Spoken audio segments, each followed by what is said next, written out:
Like करिए, subscribe करिए और बेल आइकन दबाना बिल्कुल मत भूलिए। ये बता रहा हूँ कि ये बात आपकी मतलब काफ़ी सही है और आप जो कह रहे हैं कि चंदे के लिए वो बॉक्सेस पड़े होते थे, मुझे अच्छे से याद है। जो स्कूल जाया करता था तो इस तरह के बॉक्सेस Yeah, मसाजिद के अलावा मार्केटों की शॉप्स में भी पड़े होते थे, लेकिन yeah.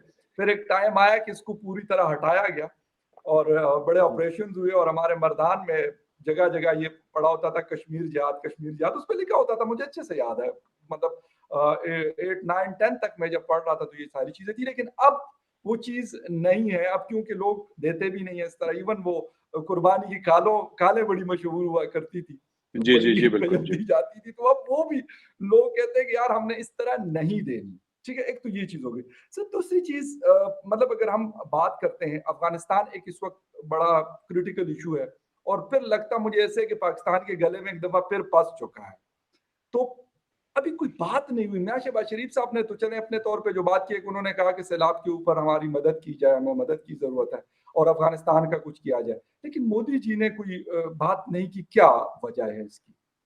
हालाँकि इससे पहले आप लोगों ने दे काफ़ी उसके लिए काम किया, गंदम भेजना यहाँ पे और बहुत सारी चीज़ें की, दोबारा एम्बेसी ओपन हो रही है वहाँ काबुल में।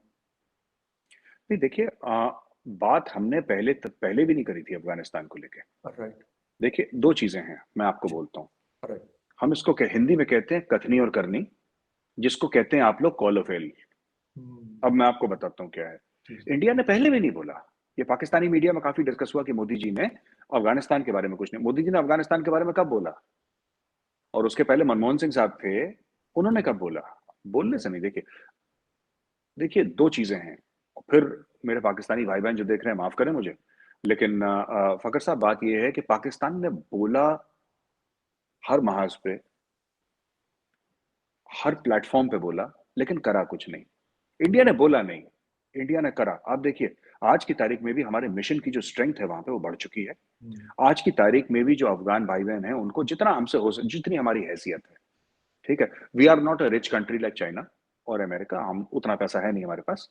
लेकिन हमने अफ़गानों को एक बात बोल रखी है यार कि अगर इतना ठीक है कि यार अगर हमारे पास 2 रोटी हैं, तो 1 हम आपको दे सकते हैं, हम इतना कर सकते हैं। तो ज़रूर। अपना जितना बन सकता है एक एक मुल्क भारत के, तो हम दवाइयाँ भेज रहे हैं और अभी भी वो चल रहा है मामला धीरे-धीरे। वो सब चल रहा है और लगातार चल रहा है। वी आर एंगेजिंग बिकॉज़ हमने हमने ये सोचा ना कि देखिए जो अफ़गान हैं, उनकी क्या गलती है? ठीक है, हाँ, तालिबान आ गए, तो आपने तालिबान को बॉयकॉट कर दिया। लेकिन जो जी, अफ़गान बच्चा है, वो जो पश्तून बच्चा है वहाँ पे जो या हज़ारा है जी, या बलोच है या ताजिक है, जो भी है उसकी एथनिसिटी। जी, वो जो 3 साल का बच्चा है जो भूख से बिलख रहा है, उसको क्या पता तालिबान क्या है और जियोपॉलिटिक्स क्या है और ये बिल्कुल, उसको he does not know, he is a child. जी, तो फिर यहाँ से मदद जो गई और भी मैं चाहता हूँ कि और भारत और बढ़-चढ़ के मदद करे और ज़बरदस्त मद थोड़ी-सी कनेक्टिविटी की प्रॉब्लम्स हैं क्योंकि अब जो सामान क्योंकि पाकिस्तान तो बहुत डिले कर रहा है इसमें वहाँ जी, पे जाने के लिए और कि ये कहना कि आप अफ़गानिस्तान की मदद करिए, अफ़गानिस्तान की जब मदद करते हैं अब हमने तो पाकिस्तान को ये नहीं बोला कि आप हमने बोला कि ये ट्रक्स जा रहे हैं, आप चेक कर लीजिए। आप 2 दिन इनको रुकिए, हुँ, पाकिस्तानी फ़ौज को चेक कर लीजिए कि भई कोई बम, राइट, बारूद, पटाखा तो नहीं जा रहा वहाँ पे। ठीक, अगर आपको लगे कि ठीक है, तो आप इसको जाने दीजिए, कि नहीं साहब इस पे इतने पैसे लगेंगे, फिर ये उतरेगा, फिर हमारे ट्रक पे जाएगा, झंडा पाकिस्तान का। आपने उसको 1.5 महीने आपसे मेरी मुराद पाकिस्तानी सरकार हुँ, से, हुँ, जो इंतज़ामिया है आपका, तो जी, उसको इतना ज़्यादा दीवार से लगा दिया मामले को कि फिर भारत को ऐसा लगा कि नहीं यार, हमें कोई और जो राह है वो इख्तियार करनी पड़ेगी और क्योंकि पाकिस्तान से राहदारी नहीं मिलेगी और जब भी मिलेगी राहदारी तो उसमें बड़े इफ और बट होंगे। कॉम्प्लिकेटेड उसको तरीके से होगा सारा कुछ। हाँ, कि रोकने की ख़्वाहिश है कि हम इसको हुँ, रोकें, थोड़ा-सा भारत को परेशान करें, उसमें थोड़ा-सा पुश करें भारत को कि जैसे देखिए, अगर पाकिस्तान सच में चाहता है, तो पाकिस्तान कहते हैं कि ट्रेड नहीं करेंगे हम आपके साथ, हाँ, ट्रेड नहीं है, लेकिन ठीक है, अफ़गान जैसे आप कहते हैं हमारे भाई हैं, मुसलमान मुल्क है, ठीक है, जो भारत से ट्रेड जा रहा है, पाकिस्तानी फ़ौज या पाकिस्तानी कस्टम्स बिल्कुल हर एक ट्रक को चेक करे हुँ, और ट्रक को चेक करने के बाद जब उनको ये चीज़ यकीन हो जाए कि ये ट्रक के अंदर कोई ऐसा असला-बारूद या कोई गलत चीज़ नहीं है, हुँ, तो आप उसको बोलिए चले जाएँ, कहानी खत्म हो गई। अच्छा, दैट्स इट। मेजर साहब एक चीज़ और यहाँ पे आजकल काफ़ी सर्कुलेट हो रही है कि हम यहाँ से तो बड़ा वो कर रहे हैं, पाकिस्तान कह रहा है कि जी हम आपके साथ हैं और ये वो है, लेकिन वो लोग नहीं चाहते। अफ़गान तालिबान की मैं बात कर रहा हूँ, जो अभी मौजूदा हुकूमत उन्हीं की है। तो वो भी कुछ ज़्यादा उनके काफ़ी एक कोल्ड शोल्डर मिल रहा है पाकिस्तान को उनकी तरफ से। लेकिन दूसरी तरफ ये खबरें आ रही कि कतर के जरिए हिंदुस्तान के बड़े मतलब अच्छे रवाबित दोबारा कायम हुए हैं और अफगान तालिबान भी चाहते हैं कि हमारे इंडिया के साथ ताल्लुकात बेहतर हो जाएं। तो क्या आपका क्या एनालिसिस है इस हवाले से? देखिए, इसकी भी दो वजूहत हैं फखर साहब। सबसे पहले तो ये है कि तालिबान वो तालिबान नहीं है। एक ज़माने में, आज की तारीख में, जो तालिबान का ऑफिस है वो दोहा में है। जी बिल्कुल। एक समय में वो ऑफिस जो है इस्लामाबाद में हुआ करता था। जी बिल्कुल। तो तालिबान की सेंटर ऑफ ग्रेविटी मूव कर गई, राइट। क्योंकि वो जो उनके एम्बेसडर थे उनको जेल वेल में डाल दिया था, और काफ़ी कुछ चीज़ें ऐसी थी जो मुल्ला उनको नहीं ज़ईफ को, समझ। जी बिल्कुल। मुल्ला ज़ईफ को तो my life with the Taliban और ऐसी करके उन्होंने बिल्कुल। किताब विताब लिखी। तो यस। मुल्ला ज़ईफ को फिर उसको बेचारे को, तो he was moved, he was arrested by the Pakistanis and given to the yes. Americans, and he spent a long time in American jails. तो बिल्कुल। फकर साहब, एक तो ये चीज है कि अब उन्होंने बोला है कि हम पाकिस्तान के साथ डील नहीं करेंगे, हम लोग दोहा में डील करेंगे। तो इसमें अरब्स इस मामले में बड़े, या जो कतरी हैं वो इस मामले में बड़े क्लियर हैं कि जी। उनको क्या करना है क्या नहीं करना है। जी बिल्कुल। उन्होंने पूरा फैसिलिटेट करा है और इंफ्रास्ट्रक्चर उनको दिया, और वहां से वो अपनी सरकार, फॉरेन ऑफिस अपना, उनका फॉर ऑल प्रैक्टिकल पर्पसेस उनका फॉरेन ऑफिस दोहा से चलता है, हम जी मान के बिल्कुल। चलिए। ठीक। अच्छा, दूसरी बात है फकर साहब कि मुझे कहीं ना कहीं लगता है, लोग इसके बारे में ज्यादा डिस्कस नहीं करते, पर मेरा तो कभी ऐसा हुआ नहीं अफगानिस्तान जाना, लेकिन मुझे ऐसा लगता है कि अफगान तालिबान, क्योंकि अब देखिए, हरकतें तो उनकी वही पुरानी वाली हैं, लेकिन कहीं ना कहीं एक समझ है कि दुनिया चलती कैसे है। जी बिल्कुल सर। कहीं ना कहीं समझ है। और एक्चुअली क्या है कि इंडिया के लिए जो अफगानिस्तान में जो आम अफगान है, उसके दिल में बड़ी मोहब्बत है, बड़ा प्यार है। जो आम अफगान है वहां पे, क्योंकि जब हमने, सिर्फ बात पैसे की नहीं है, बात एटीट्यूड की है। जी। जब तालिबान ने बोला कि ठीक है साहब, तालिबान ने बोला तो नहीं, हम लोग खुद ही वहां से आ गए, पर जी। जब हमें ऐसा लगा कि we are not welcome in Afghanistan, में 15 अगस्त की बात कर रहा हूँ, जी बिल्कुल। पिछले साल की, जब अफगान जी तालिबान चढ़ दौड़ा था काबुल पे, तो बिल्कुल। जब 15 अगस्त की बात हुई तो फकर साहब, हमने बोला ठीक है साहब, हमने हाथ जोड़े, वहां से आ गए वापस, कोई बात नहीं।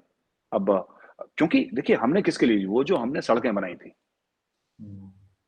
या हमने पार्लियामेंट बनाया था, अस्पताल बनाए थे, लाइब्रेरी बनाई थी, एक आधा शायद डैम भी बनाया था, जी। इंफ्रास्ट्रक्चर बनाया था, जो करीब 3-3.5 अरब डॉलर का जो भी वहां पे खर्चा हुआ हमारा अफगानिस्तान में, हमने तो उसके एवज में हमने कभी कुछ मांगा नहीं ना उनसे कि आप हमें इतना पैसा देंगे, या आप हमें कंधार हमें दे दीजिए, कंधार हमारे नाम लिख दीजिए। तो हमने तो ऐसा कभी नहीं बोला। और ये बनाया किसके लिए था? इंडिया में बात हुई थी कि we have made it for the common Afghan. We have not made it for for the Taliban or the previous regime. हमने उनके लिए नहीं बनाया, हमने तो आम अफगान के लिए बनाया, और आम बिल्कुल। अफगान कल भी था, आज भी है। पहली चीज, बेशक। पाकिस्तान का जो पावर है अफगानिस्तान में, वो 3 लेवल पे है। पहले लेवल पे पाकिस्तान का ये, इससे आप समझ जाएंगे मैं क्या कह रहा हूँ। पाकिस्तान का पावर है ये कि पाकिस्तान की सरहद मिलती है अफगानिस्तान से, जी। ये बहुत बड़ी ताकत है पाकिस्तान की। दूसरी चीज पाकिस्तान की ताकत है कि सरहद मिलने की वजह से जब भी गोरा आया अफगानिस्तान, तो पाकिस्तान के थ्रू आया, बिल्कुल। है ना। 1979 से 89, क्योंकि 1979 के बाद तो बिल्कुल। ईरान में तो मामला खराब हो गया था। बिल्कुल। आयतुल्ला वगैरह लोग आ गए थे, खुमैनी वहां पे, तो वहां पे जी बिल्कुल। उनके ऊपर सैंक्शंस वगैरह लग गए थे, तो लोगों ने जी बिल्कुल। पाकिस्तान का जो रास्ता था वो इख्तियार किया। तीसरी जो चीज है कि जो वहां पे हकानी नेटवर्क के लोग हैं, वो पाकिस्तान समझता है कि हमारे लोग हैं, क्योंकि यहाँ पे हकानिया जो है आपका, जो जो यहाँ पे मदरसा है, उससे पढ़े अकोड़ा हुए हैं लोग वहाँ खटक पे। नौशहरा में, बिल्कुल। जी जी जी जी जी। तो वहां पे खटक में पढ़ रखे हैं ये लोग, तो बोला कि ठीक है साहब, यहाँ के पढ़े हैं, तो ये हमारा एक, और पाकिस्तान का दखल रहा है अफगानिस्तान में, आज से नहीं, दिहाइयों से बिल्कुल रहा है सही। दखल। बिल्कुल। And Pakistan looks at Afghanistan as its backyard, hmm. Right. हाँ, हम्म। इंडिया इंडिया का सिर्फ, अच्छा, इंडिया का ऐसा कुछ भी नहीं है वहां पे, हम्म। लेकिन भारत का एक पावर है जो और किसी मुल्क का नहीं है, कि आम अफगान बहुत प्यार करता है भारत से। हम्म। मैं अफगानों से बात करता हूं तो वो कहता है कि मेरे मेरे जो वालिद साहब थे, उन्होंने खुदा गवाह की शूटिंग देखी है अमिताभ बच्चन की। मतलब मैं सॉफ्ट पावर की बात कर रहा हूं। पाकिस्तान का अफगानिस्तान में हार्ड हार्ड पावर रहा है, हम्म। और पाकिस्तान ने हर समय ये कोशिश करी है कि जो पश्तून नेशनलिज्म है वो हम्म। उभर के ना आए। मैं थोड़ी सी कंट्रोवर्शियल बात भी करता चलूं अगर आप जी, जी। इजाजत दें तो। प्लीज प्लीज प्लीज कीजिए। अभी देखिए, जो मंजूर पश्तीन है वो तो लेफ्ट लीनिंग है, वो तो कम्युनिस्ट आदमी है, ठीक है। ये आपके मोहसिन दागर, अली वजीर, ये तो सब मार्क्स वार्क्स वाले हैं ना, ये तो सब लेफ्ट लीनिंग कम्युनिस्ट लोग हैं, ठीक है। ये हैं उस टाइप के, इनका दिमाग वैसा है। जी और इन लोगों ने तो कभी कभी नहीं बोला कि हथियार उठा लो और ये कर लो और मार दो, ठीक है। बिल्कुल ठीक, बिल्कुल। लेकिन पाकिस्तान को ट्रेडिशनली पश्तून नेशनलिज्म से बड़े इख्तलाफात रहे हैं, हम्म, और बलोच नेशनलिज्म से भी बड़े इख्तलाफात रहे हैं। इसलिए वहां पर भी जो मौलवी हजरात हैं उनको पैसे दे के एक एक्सट्रीमिस्ट फॉर्म ऑफ इस्लाम वहां पे भी जन्म लाए और बलूचिस्तान में भी जन्म दिया उसको काउंटर करने के लिए। लेकिन बात यह है कि अच्छा, इससे क्या होता है कि जब हम लोग दिल्ली में कहते हैं रायता फैलता है फिर पूरा फैलता है, then you can't control it. जब रायता फैलेगा तो मेरे घर में फैलेगा, आपके घर में फैलेगा। तो फखर साहब, ये हो गया कि अब फिर ये बोला कि अफगान स्ट्रीट जो हमारा एक्चुअल पावर है, Taliban know this, they have become smart. हरकतें उनकी पुरानी जैसी हैं, लेकिन दिमाग में मुझे लगता है इजाफा हुआ है, काफी और तेज अक्ल है। में अक्ल में इजाफा हुआ। तेज लोग हैं वो, समझदार लोग हैं। अच्छा, वो कई बार ये बोल चुके हैं पाकिस्तान को कि आप हमारे लिए क्यों बात करते हैं। बिल्कुल कह चुका। यस। और मुझे लगता है कि इमरान खान साहब को भी और शहबाज शरीफ साहब को भी ये बात समझनी चाहिए कि जब वो खुद अपने मुंह से बोल रहा है कि जनाब ऐसा है कि हमारे मसले, ठीक है, हाँ, हम खुद सुलझा लेंगे, हमारे मसले हमारे हैं, पाकिस्तान का कोई लेना देना नहीं है, हम खुद मुख्तार मुल्क हैं, उसके बिल्कुल बाद भी इंटरनेशनल फोरम पे जाके अफगानिस्तान करना मुझे लगता है गलत है। और वो लोग अप्रिशिएट नहीं करते, तालिबान अप्रिशिएट बिल्कुल नहीं करता। बिल्कुल आपकी बात बिल्कुल सही है। Thank you for watching. Please don't forget to like, share and subscribe.